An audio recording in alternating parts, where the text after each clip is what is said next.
Dedicated to Eastern and Southern Kentucky, this is WYNT Mountain News at 11. Good evening, I'm Connor James. We want to begin tonight with the fire felt around the world.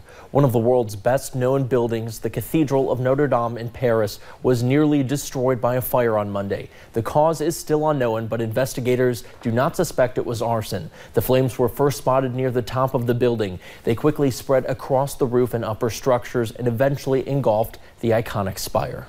Notre Dame is not just a building, it's the beating heart of Paris. Among those at the scene of the fire was French President Emmanuel Macron. He declared it a national emergency and vowed that Notre Dame would one day rebuild. And as the cathedral burns, people from here in eastern Kentucky are recalling the memories they may have had at that historic building. For one Pike County group, those memories were made only yesterday. Amanda Hamilton and her family planned a trip to Europe to visit their cousin Austin. He's spending this semester in Oxford, England. Yesterday, they made the stop at the cathedral. For those who've never witnessed the majestic nature of the Notre Dame Cathedral, I would have to say it was very mesmerizing and it was very amazing. It was like a blessing to be standing in front of it. When you walk up to it, it's very mesmerizing when you see this giant cathedral with the beautiful detailed architecture. Mesmerizing. They stopped their Sunday, a special day at the historic cathedral. They had their special service there yesterday. Some of the locals were telling us about it. So it was just a really special day to them. It was really sad to see the news today. They say watching the building go up in flames broke their hearts. I can't imagine, how the locals must feel after having such an important part of their town destroyed. One filled with centuries upon centuries of history. Our hopes and prayers are with the locals. The family is currently back in England, thankful that they were still able to witness the building's beauty. And for many, the historic landmark is also the centerpiece of the Catholic faith. Millions travel to the cathedral each year, including the University of Kentucky Choir, who were planning a performance there next month. But the fire likely will cancel part of that trip.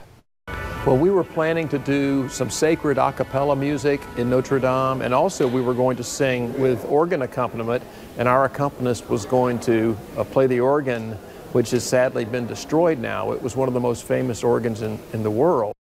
The director says their trip to France will continue with stops at other landmarks like the cemetery at Normandy. Now back in the bluegrass, police identified a man killed in a Laurel County house fire Sunday night. Troopers say Sunday evening around 7:30, Lilly firefighters were dispatched to Sugar Lane after neighbors called to report smoke coming out of their house. Troopers say after flames were extinguished, firefighters found the body of 58-year-old Charles Barton. Troopers then began a death investigation. When they arrived on scene and extinguished the flames, they did locate a male subject inside the residence deceased and contacted state police.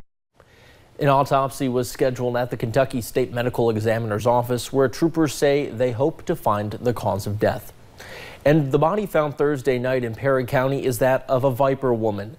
The Perry County coroner and Kentucky State Police confirmed that it is 31-year-old Mary Napier of Perry County. Officials say that while having a positive identity will help them hopefully find a suspect, the remote area she was discovered in makes it difficult. Being in the location that it was is just kind of out in the middle of nowhere. Again, as you put it, rural, mountainous area, the terrain where these ATVs are riding. So there's not a great potential for a lot of people to be in that area or possible witnesses. Funeral services for Mary Napier will be held Wednesday the 17th at Angle Bowling Funeral Home.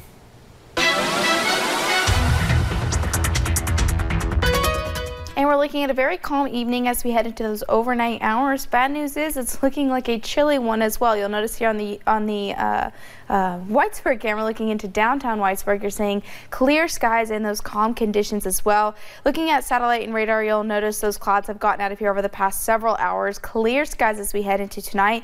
That mixed with some calm winds and those cooler temperatures, well, that's why we have that frost advisory out for our area. Temperatures already dropping very quickly into the upper 30s to lower 40s, showing a 39 in Prestonsburg, 38 in Jackson, 40 here in Hazard, and 41 down into Williamsburg. As we head throughout the overnight hours, we will continue to see those temperatures drop. I really think we stay around those mid to upper 30s in some spots. Other areas will be into the 40s down into the valleys. And you'll notice we warm back up very quickly as we head into the rest of your Tuesday with plenty of sunshine. So we do still have that frost advisory out for tonight, and that runs until about 9 o'clock for your Tuesday. Good news is we warm back up very quickly as we head into tomorrow. High pressure dominates the region as well, so we see plenty of sunshine over the next couple of days. Connor. Thanks, Paige. An Eastern Kentucky high school found a way to help their seniors learn soft skills before they graduate. Paintsville High School started a program called Serve and Learn, which teaches senior students things such as how to balance money, how to live a healthier life, and even letting them job shadow local businesses each day. All 56 seniors this year have been able to go out into the community and work in a career, hopefully, that they were interested in for their future. While they've been out there, they've also gotten all kinds of people skills, communication skills. They've been able to learn very important career skills. Ratliff says the success of this program has been tremendous, and they're excited to watch it grow in the coming years. And officials call it an opportunity. Today was the official groundbreaking of the Harlan County Business Park. Right off of US 119 in Cumberland, officials in the county say this will draw an industry and hopefully provide hundreds of jobs to the area. I went to the groundbreaking. Just like that. Ground is now broken here at this area tucked in the mountains of Harlan County. Because this Build Ready site, I think, has an opportunity to land an employer that could recruit employees from all across their labor shed. For Colby Kirk, the Harlan County Business Park, has been a mission of his. We're actually going to be able to share this story with new companies that are looking at maybe relocating or expanding to our part of Kentucky. So we're real excited to share our story of our available workforce. This site is one of only 14 build-ready sites in the state. And we will have the first in Eastern Kentucky and Harlan County. The county's Judge Executive Dan Mosley mentioning this lays the groundwork for the next 100 years of the county, as the county celebrates its bicentennial this year. It's a celebration of getting started on true economic diversification. That's what we were doing today, is preparing this community to go out and recruit industry. Roger Fannin, the chairman of One Harlan County, echoes the hopes that this will provide jobs for the region. This is the only build-ready site south of 64 and east of 75. I think that could become very, very important for the future of this industrial park on down the road. And there's still...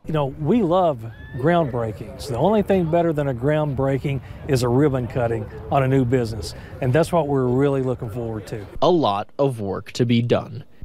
The site itself is 50,000 square feet with an additional expansion capability of another 50,000 square feet. You can find the full story over on our website, WYMT.com.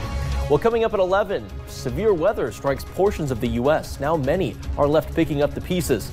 And we're learning more on the consequences for the man accused of burning down multiple churches in the South. A frost advisory has been issued for the overnight hours. I'll have those details coming up in just a few short minutes.